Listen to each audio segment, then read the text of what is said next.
Un ciel qui devient rose avec des reflets verts. Sur les réseaux sociaux, les photographes professionnels ou amateurs n'ont pas de mots pour exprimer leur émotion. La nuit dernière a été illuminée par des aurores boréales exceptionnelles.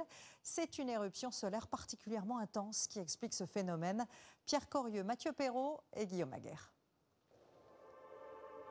Ce n'était pas un rêve.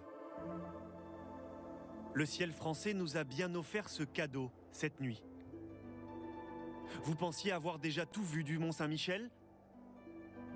Et pourtant le voici, magnifié par des aurores boréales. Des couleurs féeriques visibles du nord au sud de la France, comme ici, à La Ciotat.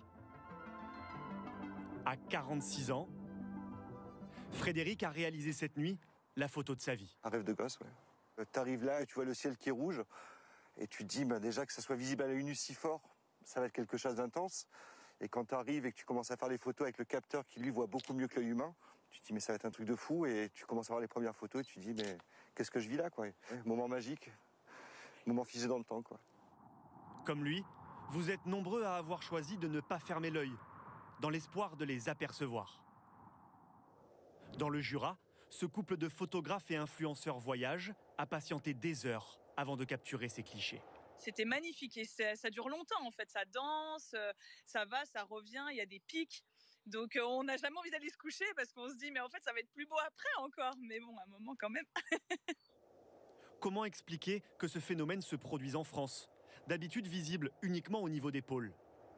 Cette nuit, une activité solaire exceptionnelle a créé une énorme quantité de particules lumineuses, appelées photons. Oui, alors ces photons, quand ils viennent frapper l'atmosphère et qui créent cette lumière, suivant l'atmosphère qu'ils vont traverser, eux aussi vont pouvoir se décomposer, comme quand on a la formation d'un arc-en-ciel. Et en se décomposant, ils donnent toute une palette de couleurs assez extraordinaires, comme on peut le voir là. Cette nuit, la tempête solaire, comme on l'appelle, devrait atteindre sa pleine puissance.